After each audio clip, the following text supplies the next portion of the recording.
পয়গম্বর মুসা কালিমুল্লাহ তার দরবার থেকে বারাক্রান্ত অভিমান নিয়ে যখন ফিরে আসছে, আল্লাহর জমিন আল্লাহর কাছে ফরিয়াদ করে বলে, ওগো আমার রব, তুমি আমাকে একটু শক্তি দাও, তুমি আমাকে একটু কথা বলার মতো যোগ্যতা দিয়ে দাও। জমিন যখন আল্লাহর কাছে কথোপকথন করেন, ও ভাই কথাটা কিন্তু কোরআন থেকে বলছি, যেরকম আগুন আল্লাহর সাথে কথোপকথন বলেছেন পয়গম্বর খলিলুল্লাহকে যখন আগুনে দিয়েছিলেন, জোরে জোরে কোন কথা ঠিক কিনা বলেন তো দেখি। আগুন কথা বলেছেন কার হুকুমে? তিনি কে? এই জমিনও কথা বলতে পারে, কথা বলার অনুমতি দিলে বলেন তো দেখি তিনি কার হুকুমে চলেন? তাহলে ওই আল্লাহর কাছে ফরিয়াদ করে জমিন বলেন, ওগো আমার রব, ওগো আমার আল্লাহ, তুমি আমাকে একটু ক্ষমতাটা দিয়ে দাও, তুমি আমাকে একটু শক্তিটা দিয়ে দাও, তুমি আমাকে একটু কথা বলার মতো যোগ্যতা দিয়ে দাও। আল্লাহর কাছে যখন জমিন ফরিয়াদ করেছে বাজান, আল্লাহ জমিনের ফরিয়াদটা তৎক্ষণাৎ কবুল করে নিয়েছেন। একটু জোরে বলেন না সুবহানাল্লাহ। কারণ যখন রাজ দরবার থেকে বের হয়ে গেছে, ও বাজান খুব গভীর মনোযোগ দিয়ে শোনেন, কারণ যখন রাজ দরবার থেকে বের হয়ে গেছেন, কারণকে আল্লাহর নবী মুসা কালিমুল্লাহ বলেছেন, ফা আহসিন কামা আহসানাল্লাহু ইলাইক, তুমি ওই আল্লাহর জন্য ভালো কিছু করো যে আল্লাহ তোমাকে ভালো কিছু দান করেছেন। কারণ শোনে নাই, অবশ্যই তার জন্য ধ্বংসপ্রাপ্ত অনিবার্য। কারণ যখন জমিনের ভিতরে চলে গেছেন, আল্লাহর হুকুমে জমিন তাকে গ্রাস করে নিয়েছে। একটু জোরে বলেন না আল্লাহু আকবার। জমিন তাকে জমিনের ভিতরে ঢুকায় নিয়েছে, জমিনের ভিতরে সে ডেবে গেছে, মানে জমিনের ভিতরে সে এক অটোমেটিকলি একা একা এসে নিচের দিকে ডাবতে আছে। একটু জোরে বলেন না আল্লাহু আকবার। বলেন তো দেখি, জমিনের উপর বিচারণ করার ক্ষমতা দিয়েছেন তিনি কে? আবার জমিনের ভিতরে ডাবাইতে পারেন তিনি কে? বলেন তো দেখি। ওই আল্লাহর ক্ষমতা আগেও ছিল, এখন আছে, ভবিষ্যতেও থাকবে, সন্দেহ আছে? তাহলে আল্লাহ পাক পয়গম্বর মুসা কালিমুল্লাহ যখন সামনাসামনি হয়েছেন, জমিন অটোমেটিকলি কারুনকে গ্রাস করে নিচ্ছে। আর কারুন পয়গম্বর মুসাকে ডেকে ডেকে বলতেছে, ওগো আল্লাহর কালিম মুসা, ও আমার ভাই মুসা, ও আল্লাহর নবী মুসা, তুমি আমাকে জমিনের পেটের ভিতর থেকে আমাকে একটু বাঁচাও, আমাকে একটু জমিনের ভিতর থেকে উঠাও, আমাকে একটু জমিন থেকে বাঁচাও। একটু জোরে বলেন না আল্লাহু আকবার। পয়গম্বর মুসা কালিমুল্লাহকে কান্না করতেছে, হযরে কান্না করে করে ডাকতেছে। পয়গম্বর মুসার দিলটা নরম হয় না, কারণ যার হুকুমে জমিনে চলেছে আবার ওই আল্লাহর হুকুমে ডাকতেছে, এই জন্য তিনি ওই দিকে কর্ণপাত করতেছে না। একটু জোরে বলেন না আল্লাহু আকবার। আল্লাহ পাক ওহী নাজিল করেছেন, কারুন যদি মুসাকে যতবার ডেকেছে অতবার নয়, একবার যদি আল্লাহকে ডাকতো, আল্লাহ পাক কারুনকে হেফাজত করে বাঁচাইতো। একটু জোরে বলেন না সুবহানাল্লাহ। দুনিয়ার মানুষকে ডাকলে দুনিয়ার মানুষ নারাজ হয়, আর যাকে না ডাকলে রাগ করেন তিনি কে? আরেকটু জোরে বলেন কে? কারুন যখন জমিনের ভিতরে গ্রাস হচ্ছে, পয়গম্বর মুসা কালিমুল্লাহ দেখতেছেন, পয়গম্বর মুসা কালিমুল্লাহ দেখতেছেন, কর্ণপাত করেন না। আল্লাহ পাক জানায় দেয়, কারণ যদি একবার আমার দিকে ফিরে আসতো, আমার রহমতের দিকে ফিরে আসতো, আমি আল্লাহ কারুনকে হেফাজত করতাম। একটু জোরে বলেন না সুবহানাল্লাহ। আল্লাহ পাক বলেন, ইয়া আইয়ুহাল্লাযীনা আমানুরকাউ ওয়াসজুদু ওয়া'বুদু রাব্বাকুম وافعلوا الخير افعلوا الخير لعلكم تفلحون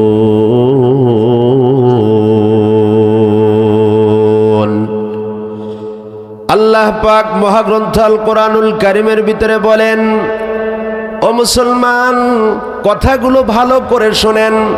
আমি আপনি যদি নাটিয়াপাড়ার দিকে যেতে চাই, আমি আপনি যদি দেলদুয়ার বা পাকুল্লার দিকে যেতে চাই, তাহলে ঘর থেকে বের হওয়ার পরে রাস্তায় যখন আমি বের হই, রাস্তায় বের হওয়ার পরে গাড়িওয়ালাকে গাড়িওয়ালা ভাই বলে ডাক দিই। কখন? বলে যখন আমার চোখের সামনে গাড়িওয়ালা বা অটোওয়ালাকে দেখতে পাই। জোরে জোরে কোন কথা ঠিক কিনা?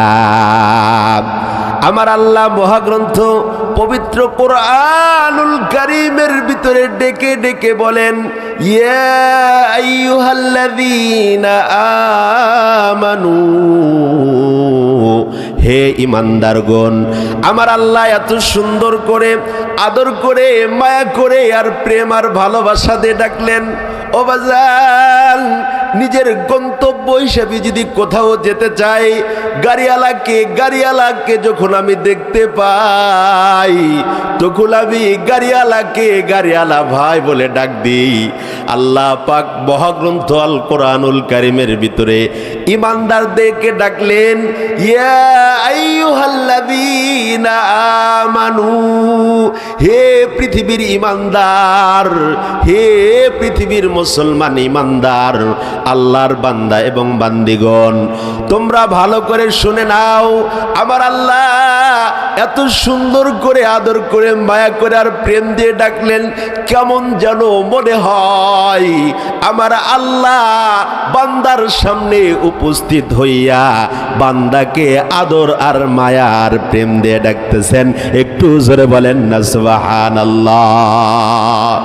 শুধু এতটুকুই ক্ষান্ত নয় বাজান, বলে দেখেন, সন্তান যদি কোথাও গিয়ে খেলা করে, খেলাধুলায় মগ্ন থাকে, সন্তান বাড়িতে এসে মাকে যখন খুঁজে না পায়, মাকে মা বলে যখন ডাক দেয়, বাড়িতে পায় না, কিন্তু চতুর্দিকে ছোটাছুটি করে, মাকে যখন দেখতে পায় বলে, হে মা, তুমি কোথায় গিয়েছিলে? জোরে জোরে কোন কথা ঠিক কিনা? বলে সন্তান মাকে এই কথাটা কখন বলল? যখন সন্তান তার মাকে সামনে পায়। বলে আল্লাহ রব্বুল আলামিন তিনি পুরা পৃথিবীর মানুষদেরকে আদর আর প্রেম দিয়ে ডাকতেছেন। কেমন যেন মনে হয় আল্লাহ আবার আপনার সামনে উপস্থিত হইয়া আদর আর মায়া করে ডাকতেছেন। একটু জোরে বলেন না সুবহানাল্লাহ। আল্লাহ ডেকে ডেকে বলতেছেন, কি বলেন? ইয়া আইয়ুহাল্লাযীনা আমানুরকাউ ওয়াসজুদু। আল্লাহ পাক দুনিয়ার ভিতরে কোনো মানুষকে ডেকে ডেকে এই কথা বলেন নাই, টাকা জমা করো, টাকা জমায়া সুদের উপর লাগাও, এই কথা আল্লাহ বলেন নাই। তুমি জমি বেশি থেকে বেশি আগ লাগাইয়া চাষবাস করো, এই কথা বলেন নাই। আল্লাহ বলেছেন, ইয়া আইয়ুহাল্লাযীনা আমানুরকাউ ওয়াসজুদু। একটু জোরে বলেন না আল্লাহু আকবার। আরেকটু জোরে বলেন না আল্লাহু আকবার। মন খুলে, প্রাণ খুলে মালিককে ডেকে ডেকে বলেন আল্লাহু আকবার। আমার আল্লাহ পৃথিবীর মানুষদেরকে ব্যবসার জন্য ডাকলেন না, টাকা জমা করে সুদের উপর লাগানোর জন্য ডাকলেন না, চীন, আমেরিকান, জাপানের লোকদেরকে ডাকলেন না। আল্লাহ পাক ইমানদারদেরকে ডেকে ডেকে বলতেছেন, তোমরা রুকু করো এবং সেজদাকারীদের সাথে সেজদা করো। একটু জোরে বলেন না সুবহানাল্লাহ। শুধু এতটুকুই ক্ষান্ত নয় বাজান, আমার আল্লাহ রুকু করার কথা বললেন, রুকুকারীদের সাথে রুকু করার কথা বললেন, সেজদাকারীদের সাথে সেজদার কথা বললেন। শুধু এতটুকুই ক্ষান্ত নয়, আমার আল্লাহ আবার ভেঙ্গে ভেঙ্গে স্পষ্ট করে বলেন, ওয়াবুদু রব্বাকুম, তোমরা তোমার রবের ইবাদত করো। একটু জোরে বলেন না সুবহানাল্লাহ। বলেন তো দেখি, ইবাদতটা করতে হবে কার? গোলামিটা করতে হবে কার? বলে গোলাম যদি আমি আপনি হতে পারি, বলেন তো দেখি আমার আপনার অভাব দূর করে দিবেন কে? কিন্তু মুসলমান ইমানদার কখনো তো গোলাম হতে পারে না। মুসলমান ইমানদার তো মালিককে মালিক বলে ডাকতে পারে না।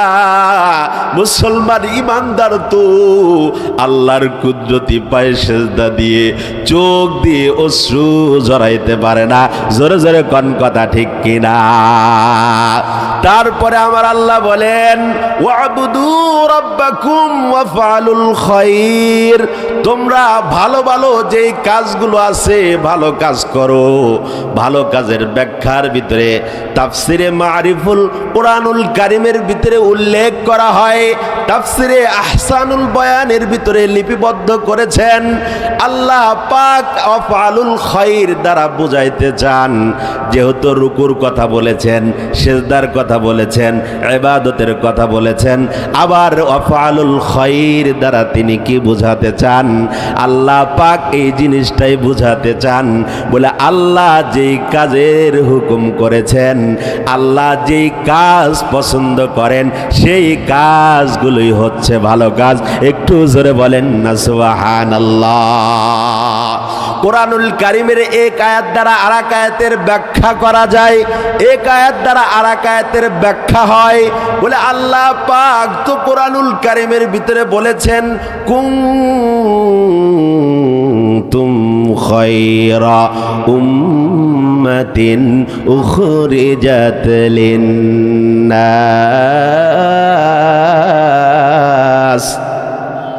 আল্লাহ পাক বলেন, আমি আমার বান্দাদেরকে তো ভালো কাজ করা এবং ভালো কাজের হুকুম দেওয়ার জন্যই তো পৃথিবীতে প্রেরণ করেছি। একটু জোরে বলেন না সুবহানাল্লাহ। তাহলে তাফসিরের কিতাবের ভিতরে বর্ণনা করা হয়, আমার আল্লাহ এখানে ভালো কাজ দ্বারা বুঝাইতে চান, আল্লাহ যেই কাজটাকে পছন্দ করেন, আল্লাহ যেই কাজের কথা বলেছেন, সেই কাজগুলো করা, সেই কাজগুলোর হুকুম করা, সেই কাজগুলোকে নিজের জিন্দেগির ভিতরে ফিট করা। একটু জোরে বলেন না সুবহানাল্লাহ।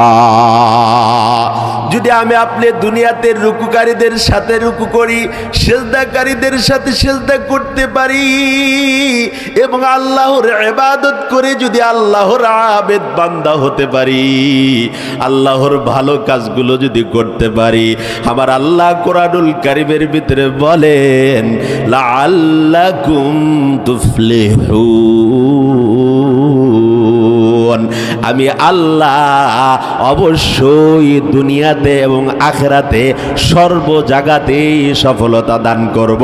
একটু জোরে বলেন না সুবহানাল্লাহ। আমি আপনি তো সফলতা খোঁজার জন্য বলে আমি আপনি সিঙ্গাপুরে যাই, প্রবাসে চলে যাই, বলে দুনিয়াতে সফল আমাকে হতে হবে। এই জন্য ব্যবসায়িকরা সফল হওয়ার জন্য ব্যবসায়িক পণ্যের ভিতরে ভেজাল দিয়ে রাতারাতিতে ধনী হতে চায়। জোরে জোরে কোন কথা ঠিক কিনা? শুধু এতটুকুই ক্ষান্ত নয়, যারা সরকারি ডিপার্টমেন্টে চাকরি করে তারা চিন্তা করে সফল হতে হবে, এই জন্য তারা মানুষের থেকে ঘুষ নেয়। জোরে জোরে কোন কথা ঠিক কিনা? আমার আল্লাহ বলেন, তুমি যদি সফল কাম ব্যক্তি হতে চাও তাহলে তোমরা রুকুকারীদের সাথে রুকু করো, সেজদাকারীদের সাথে সেজদা করো, আর ভালো কাজগুলো করো, আল্লাহর আবেদ বান্দা হয়ে যাও। তাহলে তোমাকে দুনিয়াতে এবং আখিরাতে সফল কাম ব্যক্তি বানাবেন কে? আরেকটু জোরে বলেন কে? তাহলে আল্লাহ পাক আমাকে আপনাকে সফল কাম ব্যক্তি বানাতে চান। আমি আপনি তো সফলতা খুঁজি চকের ভিতরে, আমি আপনি সফলতা খুঁজি জমির ভিতরে, আমি আপনি সফলতা খুঁজি ব্যবসায়িকরা ব্যবসায়িক দোকান পাটের ভিতরে। জোরে জোরে কোন কথা ঠিক কিনা? কিন্তু আমার আল্লাহ বলেন, দুনিয়াতে কেউ যদি সফলকাম ব্যক্তি হিসাবে বিবেচিত হতে চায় তাহলে তাকে চকের ভিতরে যেতে হবে না, ব্যবসায়িক পণ্যের ভিতরে ভেজাল মিশাইতে হবে না, বলে চাকরির চেয়ারে বসে ঘুষ খেতে হবে না, মারিং কাটিং করতে হবে না, প্রবাসে যেতে হবে না। তারা যদি আমার কুদরতি পায়ে আমার রহমতের দিকে প্রত্যাবর্তন করে আমি আল্লাহ সর্বক্ষেত্রে সফলতা দান করব। একটু জোরে বলেন না সুবহানাল্লাহ। তাহলে হযরতে মুহাম্মাদুর রাসূল তিনি বলেছেন, বান্দা যদি সফলকাম ব্যক্তি হতে চায় তাহলে রাতারাতি সফল হতে পারবে না। আল্লাহর রাসূল বলেন, সফলকাম ব্যক্তি হতে চাইলে একমাত্র আল্লাহর ইবাদত করলে, আল্লাহর কুদরতি পায়ে সিজদা দিলে সফল হতে পারবে। একটু জোরে বলেন না সুবহানাল্লাহ। কিন্তু আমি আপনি তো মসজিদে আসি না, কিন্তু সফলতা খুঁজি মসজিদের বাহিরে গিয়ে, অথচ মসজিদে ঢোকার সময় বলি আল্লাহুম্মা ইফতাহ লি আবওয়াবা রাহমাতিক। জোরে জোরে কোন কথা ঠিক কিনা? অফুরন্ত রহমতের দরজা দিয়ে আমি প্রবেশ করলাম। যে রব তিনি দয়া করেন, যে রব দয়া করে জাহান্নামের আগুনকে নিভাইতে পারেন, যে রব আমাকে আপনাকে কবরের জীবনে ফেরেশতারা হাম্বল দিস্তার পিটারি থেকে বাঁচাইতে পারেন। জোরে জোরে কোন কথা ঠিক কিনা? তাহলে আল্লাহ পাক এখান থেকে বুঝাতে চান, আমার বান্দার বান্দি যদি সফলকাম ব্যক্তি হিসাবে বিবেচিত হতে চায়, আল্লাহ কেমন যেন আদর করে মায়া করে প্রেম দিয়ে আমার আপনার সামনে উপস্থিত হয়ে আল্লাহ এত সুন্দর করে মায়া করে ডাকতেছেন, ইয়া আইয়ুহাল্লাযীনা আমানু, হে ঈমানদারগণ, হে আল্লাহর নবীর আশিকগণ, তোমরা একমাত্র ভালো কাজগুলো করো, তোমরা একমাত্র আল্লাহর ইবাদত করো। আল্লাহর ইবাদত করলে, ভালো কাজ করলে, নামাজ পড়লেই তোমরা সফল হতে পারবে। একটু জোরে বলেন না সুবহানাল্লাহ। ও বন্ধু, আমি আপনি নামাজ পড়লে সফলকাম ব্যক্তি হতে পারবো। দুনিয়াতে আখিরাতে সব জায়গাতেই আল্লাহ পাক আমাকে আপনাকে সফলতা দান করবেন, এটার একটা নিশ্চয়তা গ্যারান্টি তো অবশ্যই জানা দরকার, অবশ্যই শোনা দরকার। জোরে জোরে কোন কথা ঠিক কিনা? বলে আমি আপনি দেখেন, বলে সাহাবায়ে কেরামের যুগের মানুষ হতে পারি নাই, কিন্তু সাহাবায়ে কেরামের জীবনী তো আমি আপনি পড়ে, আমি আপনি বুঝে, আমি আপনি শুনে তো সেখান থেকে অবশ্যই জানতে পারি। জোরে জোরে কোন কথা ঠিক কিনা? তাহলে ওই যে দেখেন হযরতে রবিয়া রাদিয়াল্লাহু তাআলা আনহু, যিনি আল্লাহর রাসূলের খেদমত করতেন, দীর্ঘ সময় খেদমত করত, আল্লাহর রাসূল তার খেদমতে খুশি হইয়া হযরতে রবিয়া রাদিয়াল্লাহু তাআলা আনহুকে ডেকে ডেকে বলতেছেন, ও রবিয়া, তুমি যদি আমার কাছে কিছু চাওয়ার জন্য অনুমতি পাও তাহলে তুমি আমার কাছে কি চাইবে? একটু জোরে বলেন না সুবহানাল্লাহ। বলেন তো দেখি, কথাটা বলেছেন তিনি আমার আপনার প্রিয় নেতা, প্রিয় নবী মুহাম্মাদুর রাসূলুল্লাহ। একটু জোরে বলেন না সুবহানাল্লাহ। দুনিয়ার নেতা যদি এই কথা বলে, আমি আপনি নেতার কাছে যাবো, ও নেতা দেলদুয়ার নাগরপুরের একটা আমাকে এমপির কোটা দিয়ে দেন। জোরে জোরে কোন কথা ঠিক কিনা? আল্লাহর রাসূল হযরতে রবিআকে ডেকে ডেকে বলার পরে হযরতে রবিআ বলে, ও আল্লাহর রাসূল, আপনার কাছে আবার চাওয়ার মতো দুনিয়াতে কিছু নাই। আপনার কাছে যদি চাওয়ার অনুমতি দেন তাহলে আমি আপনার কাছে চাইব, আমি রবিআ আপনার সাথে জান্নাতে যেতে চাই, আপনার সাথে জান্নাতে একসাথে থাকতে চাই। একটু জোরে বলেন না সুবহানাল্লাহ। কেমন চাওয়া চাইছেন?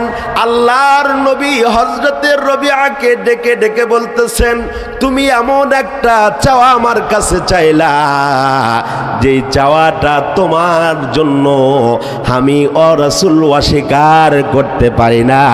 কিন্তু রবিআ, তুমি যদি আমার সাথে জান্নাতে যেতে চাও, জান্নাতে যদি আমার সাথে থাকতে চাও, তাহলে তুমি আমাকে একটু সহযোগিতা করবা, দুনিয়াতে বেশি বেশি রুকু আর সিজদা করে। একটু জোরে বলেন না সুবহানাল্লাহ। বলে আল্লাহর নবী এই কথা বলার পরে হযরতে রবিআ আল্লাহর রাসূলকে ডেকে ডেকে বলতেছেন, ও আল্লাহর রাসূল, যেদিন থেকে আপনার দরবারে আসছি, যেদিন থেকে আমি কালেমার রশিটা গলায় দিয়েছি, সেদিন থেকে আমি এক ওয়াক্ত নামাজও ছাড়ি নাই। একটু জোরে বলেন না সুবহানাল্লাহ। হযরতে রবিআকে সুসংবাদ দিলেন, তুমি দুনিয়াতে রুকু আর সিজদা করে আমি রাসূলকে সহযোগিতা করবা, আমি আল্লাহর রাসূল তোমার চাওয়াকে আমি আল্লাহর রাসূল পূর্ণ করে দিব। একটু জোরে বলেন না সুবহানাল্লাহ।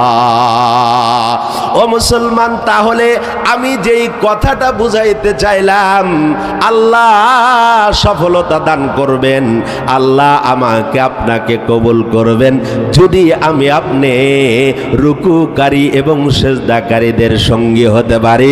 জোরে জোরে কোন কথা ঠিক কিনা?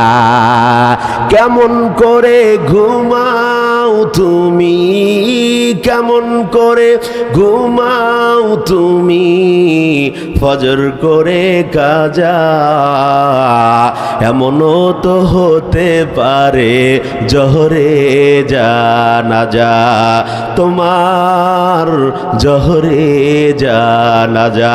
জোরে জোরে কোন কথা ঠিক কিনা? ও মুসলমান, আমি আপনি কত নামাজ ছাড়লাম, কত মানুষের জানাজা পড়লাম, এমনও তো হতে পারে এখান থেকে আমি আপনি উঠতে পারবো না। জোরে জোরে কোন কথা ঠিক কিনা? মুসলিম হয় না জন্ম নিলে মুসলমানের ঘরে, কাফির মুমিন তফাৎটা হয় সালাতের উপরে, তোমার সালাতের উপরে।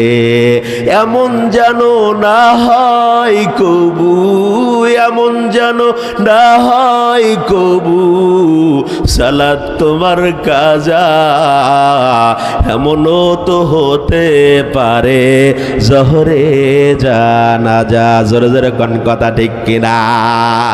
তাহলে আমি আপনি মুসলমানের ঘরে জন্ম নিলেই মুসলমান হব বিষয়টা এমন না।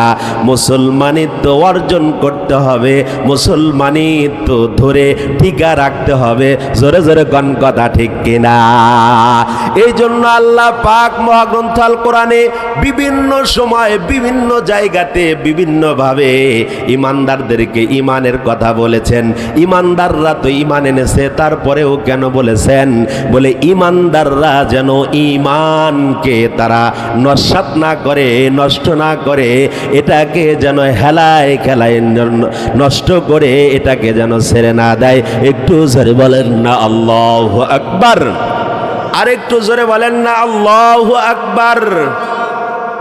তাহলে আমি আপনি আজ থেকে প্রতিজ্ঞাবদ্ধ হই, আজকে থেকে আর কোনোদিন নামাজ ছাড়ব না। জোরে জোরে কোন কথা ঠিক কিনা? সকলেই দুটি হাত তুলে মালিককে দেখান, হে আল্লাহ তুমি আমাদেরকে কবুল করে নাও। সকলেই বলেন আমিন। হাত নামান। তাহলে আজকে থেকে আমি আপনি নামাজ ছাড়ব না ইনশাআল্লাহ। তাহলে যেই কথাটা বলতেছিলাম বাজান, তাহলে দেখেন আল্লাহ পাক বলেছেন রুকুকারীদের সাথে সেজদাকারীদের সাথে সঙ্গী হতে বলেছেন, তারপরে বলেছেন আল্লাহর ইবাদত করতে, আল্লাহর গোলামি করতে, আল্লাহর জন্য ভালো কাজ করার জন্য বলেছেন, ভালো কথা বলার জন্য বলেছেন। বলে দেখেন হযরতে পয়গম্বর মুসা কালিমুল্লাহ, যেই নবী আল্লাহর সাথে তুর পাহাড়ে গিয়ে কথা বলতো, যে নবী তুর পাহাড়ে গিয়ে আল্লাহর সাথে প্রেম বিনোদন করত, তিনি হচ্ছেন মুসা কালিমুল্লাহ। পয়গম্বর মুসা কালিমুল্লাহ আল্লাহ পাকের এমন একজন জালিলুল কদর একজন নবী ছিলেন, বলে যে নবী আল্লাহ পাকের সাথে তুর পাহাড়ে গিয়ে কথা বলার মতো আল্লাহ পাক তাকে কবুল করেছিলেন। একটু জোরে বলেন না সুবহানাল্লাহ। আল্লাহর নবী মুসা কালিমুল্লাহ তার একজন আত্মীয় সূত্রে কারুনকে নসিহত করলেন। আল্লাহ পাক কারুনের ব্যাপারে বলেছেন, আহসিন কামা আহসানাল্লাহু ইলাইক, তুমি ভালো করো, তুমি এমন কিছু আচরণ করো, এমন কিছু কাজ করো আল্লাহ পাক যেমন তোমাকে ভালো কিছু দান করেছেন। একটু জোরে বলেন না আল্লাহু আকবার। পয়গম্বর মুসা কালিমুল্লাহ কারুনকে ডেকে ডেকে বলতেছে, ও ভাই কারুন, আল্লাহ পাক তোমাকে যেইভাবে ভালো কিছু দান করেছেন, তুমিও সেই মালিকের ভালো কিছু পেয়ে তুমিও সেই মালিকের জন্য ভালো কিছু করো। একটু জোরে বলেন না আল্লাহু আকবার। আর একটু জোরে বলেন না আল্লাহু আকবার। কারুন পয়গম্বর মুসা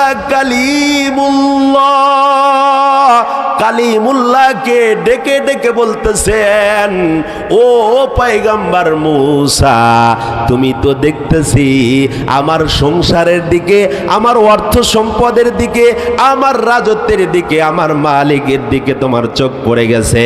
আমার এই সকল সম্পদ, আমার সকল ভালো কিছু, আমার মেধা, আমার শক্তি, আমার যোগ্যতাতে আমার আল্লাহ আমাকে দান করেছেন। একটু জোরে বলেন না নাউজুবিল্লাহ। বলেন তো দেখি ক্ষমতা দেওয়ার মালিক কে? বলেন তো দেখি অর্থ সম্পদ দান করার মালিক কে? তাহলে আমাকে আপনাকে সুস্থ রাখার মালিক কে? আমাকে আপনাকে দুনিয়ার থেকে নিয়ে যাবেন নেওয়ালা কে? তাহলে বলেন তো দেখি দুনিয়ার কোনো মানুষের ক্ষমতা নাই সম্পদ অর্জন করা, দুনিয়ার কোনো মানুষের ক্ষমতা নাই সে একটা ক্ষমতার মসনদে বসা, দুনিয়ার কোনো মানুষের ক্ষমতা নাই কোনো মসনদকে ঠিক রাখা। জোরে জোরে কোন কথা ঠিক কিনা? কারণ মুসা কালিমুল্লাহকে ডেকে ডেকে বলতেছে, ও ভাই মুসা, যা কিছু দেখতেছো, আমার সংসারের ভিতরে স্বর্ণ দেখো, রূপা দেখো, চাঁদি দেখো, যা কিছু দেখো, এইগুলা সব আমার আল্লাহ আমাকে দান করেছেন আমার নিজের যোগ্যতাতে। একটু জোরে বলেন না নাউজুবিল্লাহ। পয়গম্বর মুসা কালিমুল্লাহ বলতেছেন, ও ভাই কারুন, না না না, তোমার যে অর্থ সম্পদ তুমি দেখতেছো, তোমার যে ক্ষমতার মসনদ তুমি দেখতেছো, এটা আমার মালিক তোমাকে দান করেছেন। একটু জোরে বলেন না আল্লাহু আকবার। আর একটু জোরে বলেন না আল্লাহু আকবার। বলে পয়গম্বর মুসা কালিমুল্লাহ কারুনকে যখন ডেকে ডেকে বলতেছে, দিলেন। কারুন পয়গম্বর মূসাকে ডেকে ডেকে বলতেছে, তুমি কি বলতে চাও? তিনি বলেন, আমার আল্লাহ বলেছেন প্রত্যেক সম্পদের ভিতরে 40 থেকে 2.5% দিতে হবে, 100 থেকে 2.5%। টাকাতে দিতে হবে 100 থেকে 2.5%। আর সম্পদ মানে যেগুলো জমিন থেকে উৎপন্ন হয় সেখান থেকে দিতে হবে 40 থেকে 2.5%। পয়গম্বর মূসা এই কথা বলার পর কারুন বলতেছেন, না না না, তুমি আমাকে একটু সময় দাও, আমি একটু বাসায় গিয়ে বুঝবো। পয়গম্বর মূসা থেকে টাইম নিয়ে আসলেন, সময় নিয়ে আসলেন, একদিন এক রাতের সময় নিয়ে আসলেন। 24 ঘন্টার সময় নিয়ে আসার পর কারুন বিছানাতে ঘুমায় আর অর্থ সম্পদগুলোকে এক জায়গায় গোছানোর জন্য সে চিন্তা করে। আর ডেকে ডেকে বলেন যে, এই কারুন ডেকে ডেকে বলেন, প্রজাদেরকে দেখো চতুর্দিকে আমার সম্পদ কি পরিমাণ। কারুন ডেকে ডেকে প্রজাদেরকে ডেকে ডেকে বলার পরে আর রাজ্যের একজন কর্মচারী হিসাব রক্ষক তাকে হিসাব দিয়ে দিল। কারুন রাত্রে গবেষণা করে, তাহলে আমার 10 লক্ষ টাকা যদি থাকে, 1 লক্ষ টাকা থেকে যদি 2.5 দিতে হয়, 1 কোটি থেকে দিতে হবে 1 লাখ, তাহলে এইভাবে করতে করতে আমার সম্পদের সকল হিস্সা থেকে গরিবদের দিতে হবে, আল্লাহর রাস্তায় দিতে হবে। এটা তো হতেই পারে না, কারণ তিনি দিয়েছেন, তিনি হলেন আমার জ্ঞান আর মেধাতে, তিনি হলেন আল্লাহ। কারো সম্পদ তো আমার কাছে জমা রাখে নাই, তাহলে আমার সম্পদ কেন আল্লাহর রাস্তায় এবং গরিব মিসকিনকে দিব? এটা তো কোনো প্রশ্নই আসে না। 24 ঘন্টা যাওয়ার পরে পয়গম্বর মূসা কালিমুল্লাহ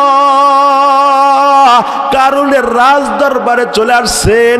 কারুনকে ডেকে ডেকে বলতেছেন, ও ভাই কারুন, তোমাকে আমি সময় দিয়েছিলাম, 24 ঘন্টার পরে আসলাম, তুমি কি পরামর্শ করে কি ফলাফল গ্রহণ করলে?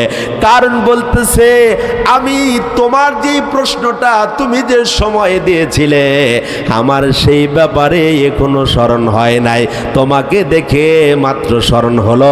একটু জোরে বলেন না নাউযুবিল্লাহ। মিথ্যার আশ্রয় নিলেন, পুনরায় তাকে আবার 24 ঘন্টা সময় দিয়ে দিলেন।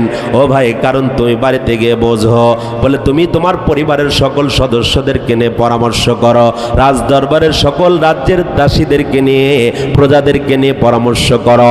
কারণ মূসাকে ডেকে ডেকে বলতেছেন, যাও, আমি আবারও 24 ঘন্টা সময় নিলাম, 24 ঘন্টা পরে তোমাকে আমি আবার এর উত্তর দিয়ে দিব। বলে পুনরায় 24 ঘন্টা পার হয়ে গেছে। পয়গম্বর মূসা কারুনের কাছে আবার চলে গেলেন দ্বিতীয়বার। পয়গম্বর মূসা ডেকে ডেকে কারুনকে বলেন, ও ভাই কারুন, তুমি পরামর্শ করে কি সিদ্ধান্ত গ্রহণ করেছো একটু বলো। পয়গম্বর মূসাকে ডেকে ডেকে বলতেছেন পুনরায় আগের কথা, আগের দিনের কথা বলতেছে, আমার তো স্মরণই নাই। একটু জোরে বলেন না নাউযুবিল্লাহ। বলেন তো দেখি, ধোঁকাবাজি যে করে, ধোঁকাবাজিকে পছন্দ করেন না তিনি কে? আরেকটু জোরে বলেন কে? কারণ আল্লাহর রাসূল বলেছেন, মান গশানা ফালাইসা মিন্না, যে ধোঁকা দেয় সে আমাদের দলভুক্ত না। পয়গম্বর মূসা কালিমুল্লাহ দ্বিতীয়বার ফিরে গেলেন। পয়গম্বর মূসা তাকে আবার পুনরায় 3 দিনের মাথায় আবার 24 ঘন্টা সময় দিলেন।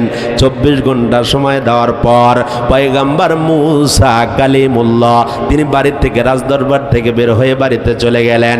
বাড়িতে চলে যাওয়ার পর কারণ সকল রাজ্যের রাজাদের, সকল প্রজাদেরকে নিয়ে, দাসীদেরকে নিয়ে, রাজ্যের সকল কর্মচারীদেরকে নিয়ে তিনি বৈঠক করলেন।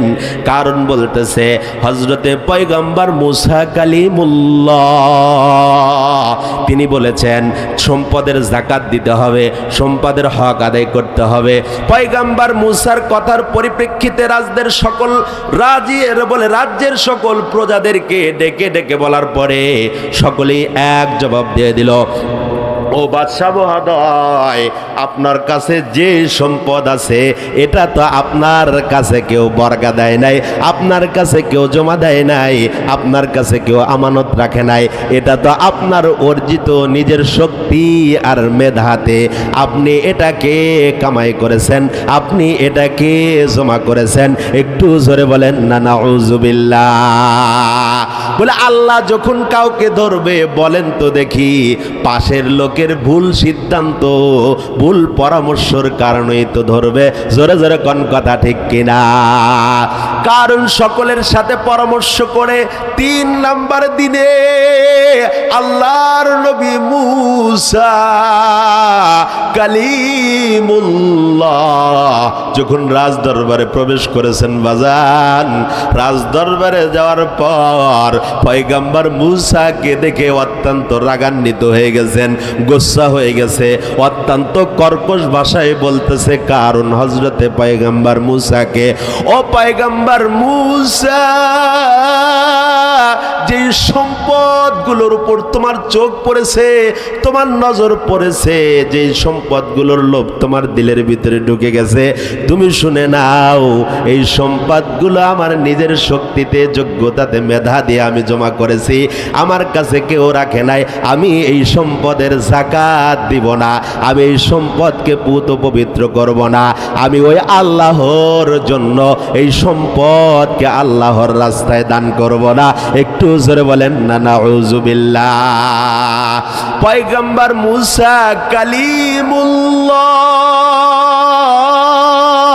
আল্লাহর কাছে ডেকে ডেকে বলতেছেন, ওগো আমার রব, ওগো আমার মালিক, ওগো আমার আল্লাহ, আপনি সম্পদ দিয়েছেন, আপনি ধন দৌলত দিয়েছেন, আপনার সম্পদ পাওয়ার পর তারপরেও নাশুকরি করে, তারপরেও এটাকে দিতে অস্বীকার করে।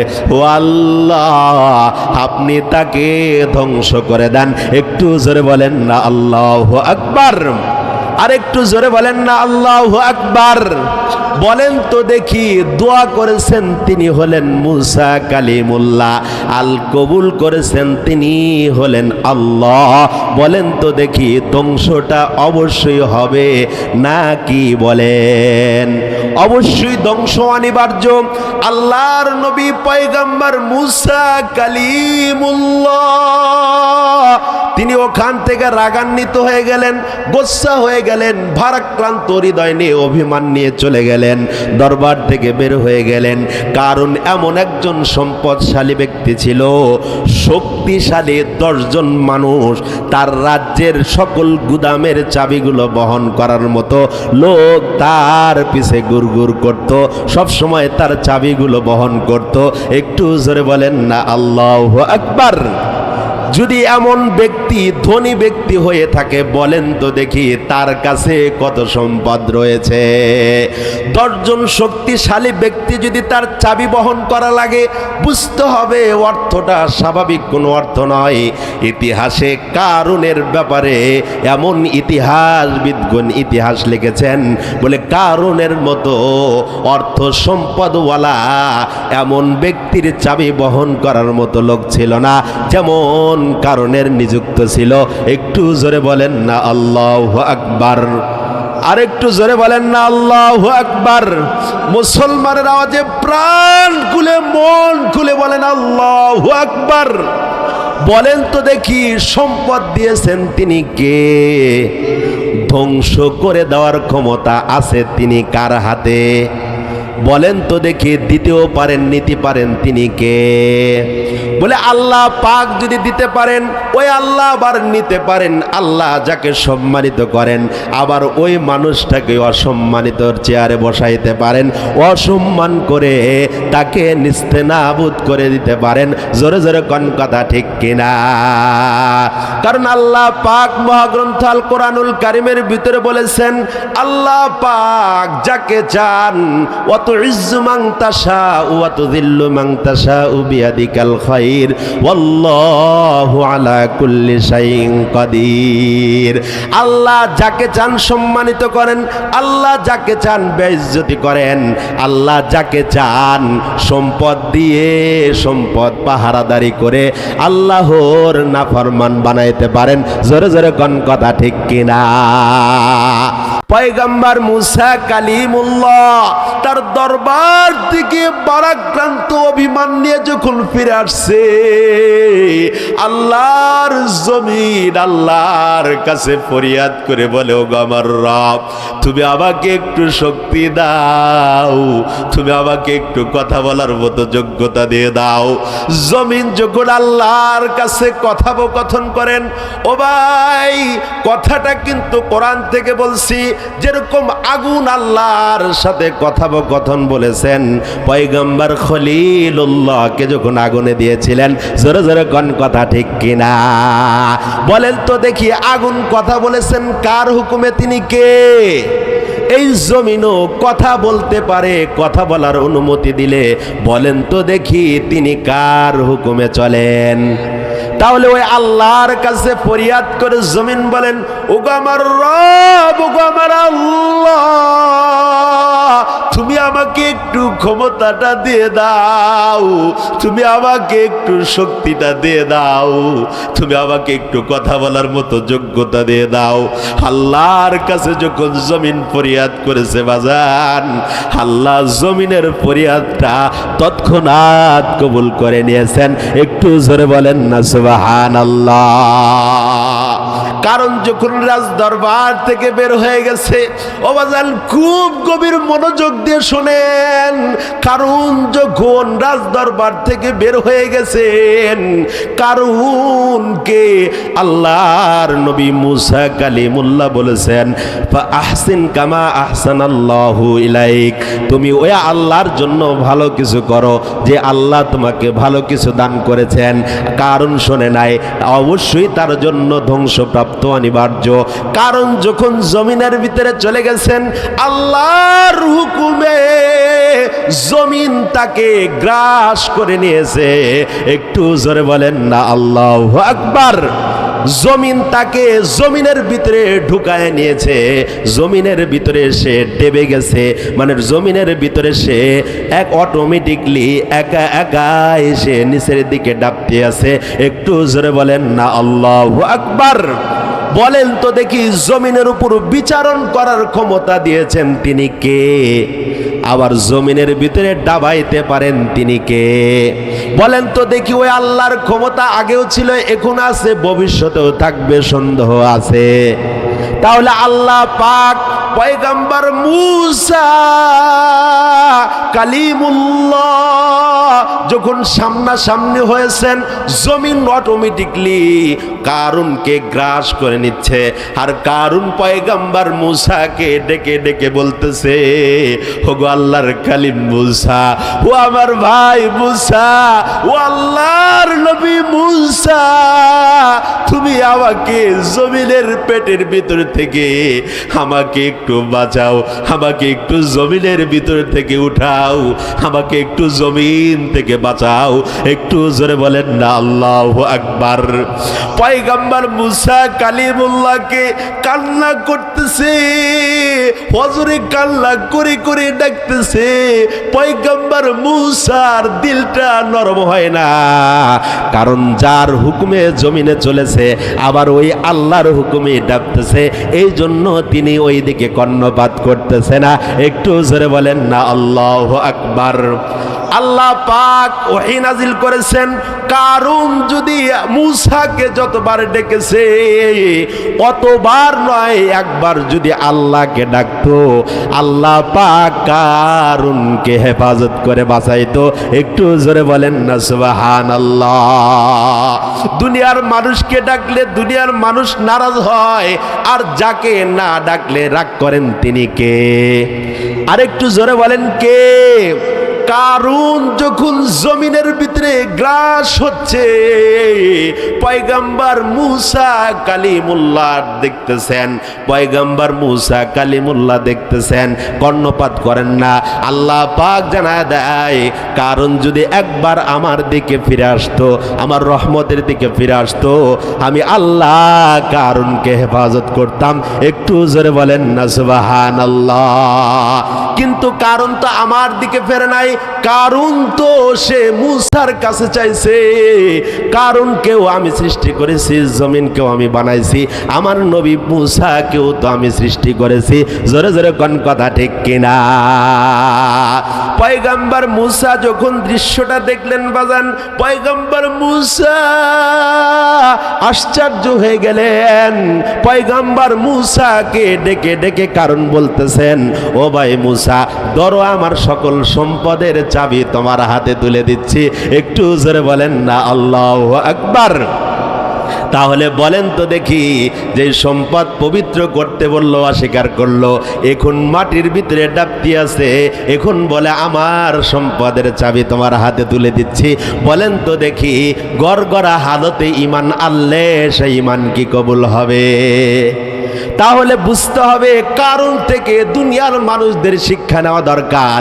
ধন সম্পদ দুনিয়াতে রাখার জন্য না, ধন সম্পদ হচ্ছে আল্লাহ দিয়েছেন, ধন সম্পদ দুনিয়াতেই ব্যয় করতে হবে। জোরে জোরে কোন কথা ঠিক কিনা? এই জন্য আল্লাহ পাক বলেছেন, তোমরা যেই সম্পদের মালিক হয়েছো, এই সম্পদকে আমি আল্লাহর রাস্তায় দিলে সেই সম্পদটা পবিত্র হবে। আর এই সম্পদ পবিত্র হওয়ার কারণে এই পবিত্র সম্পদটা তোমাকে জান্নাতে নিয়ে যাওয়ার মাধ্যম হবে। একটু জোরে বলেন না সুবহানাল্লাহ। তাহলে আমরা সবাই সম্পদকে পবিত্র করতে চাই তো ইনশাআল্লাহ? যারা সম্পদকে রাখতে চায় না, পবিত্র করতে চায়, হাত তুলে দেখান। সকলে হাত তুলে এইভাবে একটু লাড়া দেন। সকলেই বলেন, হে আল্লাহ, আপনি আমাদেরকে কারুনের মতো শিক্ষা না দিয়ে আমাদেরকে আমাদের সম্পদ পবিত্র করার তৌফিক দান করেন। আল্লাহ পাক কবুল করুক। সকলেই বলেন আল্লাহুম্মা আমিন। তাহলে ধন সম্পদ দিয়েছেন তিনি কে? আবার নিতে পারেন তিনি কে? কারণ থেকে মানুষ যদি শিক্ষা গ্রহণ না করে, বুঝতে হবে দুনিয়ার মানুষের জন্য ধ্বংস অনিবার্য। জোরে জোরে কোন কথা ঠিক কিনা?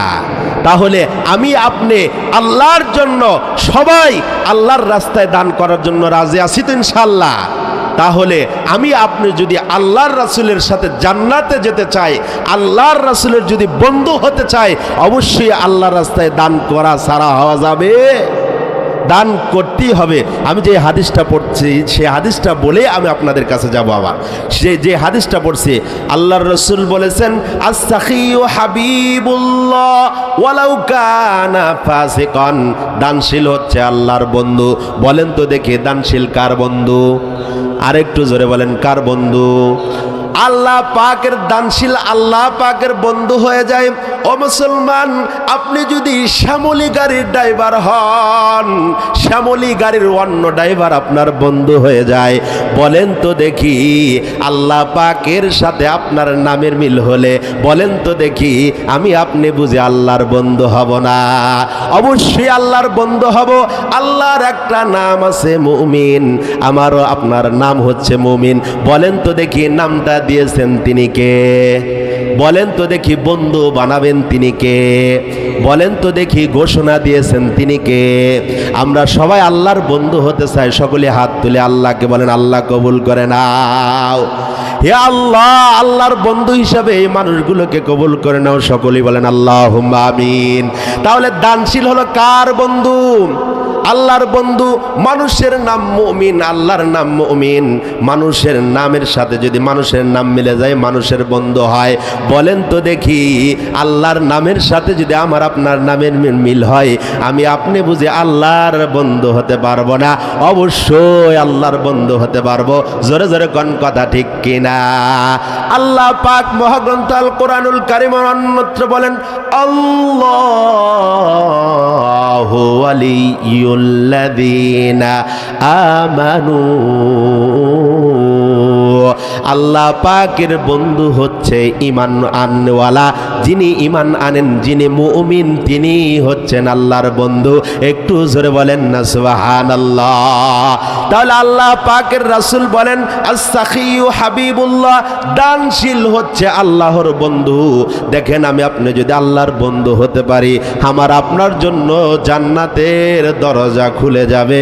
আমি আপনি জান্নাতের সামনে যেতে দেরি হবে, অটোমেটিকলি জান্নাত আমাকে আপনাকে গ্রহণ করবে।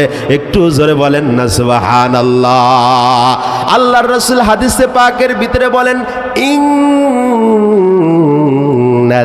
জান্নাতা তাশতাকু খামসাতু নাফারিন তালিল কুরআন ওয়া হাফিজুল লিসান ওয়া মুকসিল উরিয়ান ওয়া মুতঈমিল জিআন ওয়া মান সাল্লা আলাইয়া হাবিবুর রহমান। একটু জোরে বলেন না সুবহানাল্লাহ। তাহলে আল্লাহ পাকের জান্নাত পাঁচজন ব্যক্তির জন্য আশা আকাঙ্ক্ষা করে। এক নাম্বার তালিল কোরআন, যে কোরআন তেলাওয়াত করে, যে তোর কোরআন পড়ায়, কোরআন পড়ে, যে কোরআন শোনে। আমি কোরআন তেলাওয়াত করে আপনাদেরকে আলোচনা শোনাইতেছে, আপনারা শুনতেছেন, আমি পড়তেছি, আপনারা আমার কাছে কেবল ছাত্র হয়েছেন, তাহলে এক নাম্বার গুণের অন্তর্ভুক্ত হয়েছেন। দুই নাম্বার ও হাফিজুল লিসান, যে জবানকে কন্ট্রোল করে। তিন নাম্বার যে কি করে, ক্ষুধার্ত ব্যক্তিকে ওয়ামুতঈমিল জিআন, যে ক্ষুধার্ত ব্যক্তিকে আহার করায়। আর একটা হলো মুকসিল উরিয়ান, বলে যে ব্যক্তির কাপড় চোপড় নাই, বলে দুরুস্ত ব্যক্তিকে কাপড় চোপড়ের ব্যবস্থা করে দেয়। আর যে ব্যক্তি আল্লাহর রাসূলের উপর দরুদ পড়ে। তাহলে আমি আপনি যদি জান্নাতের মেহমান হতে চাই, বলেন তো দেখি, দান করা ছাড়া উপায় আছে নাই? তাহলে আল্লাহ পাকের রাসূল হাদিসে পাকের ভিতরে বলেন, আমি আমার সাহাবীদেরকে নিয়ে সামনে রেখে ঘোষণা করলাম, ও আমার সাহাবীরা, তোমরা শুনে নাও, আজকে যে সবচাইতে বেশি দান করবে, সে আজকে আমি আল্লাহর নবীর সুসংবাদ শুনবে, আল্লাহর নবীর সুসংবাদ শুনবে।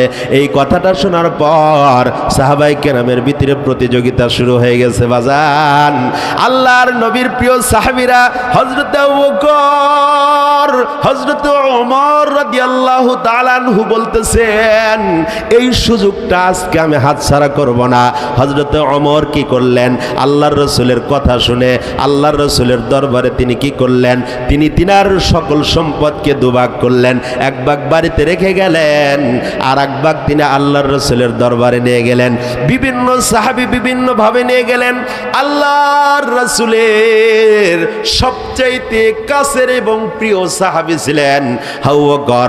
তিনি কেবলমাত্র একটা বাটি নিয়ে গেছেন, আর একটা কেবলমাত্র ডাব্বা নিয়ে গেছেন, বলে যেটা দিয়ে মানুষ কি করে, ডাউল বাড়ে, যেটা দিয়ে মানুষ তরকারি বেড়ে দেয়, বলে এরকম দুইটা জিনিস নিয়ে গেছেন। আবু বকরকে আল্লাহর রাসূল জিজ্ঞাসা করে, ও আমার প্রিয় বন্ধু আবু বকর, তুমি কি নিয়ে আসছো? সাহাবীরা বলল, জিজ্ঞাসা করার পরে ওমর বলল, আমি অর্ধেক নিয়ে আসছি, অর্ধেক রেখে আসছি।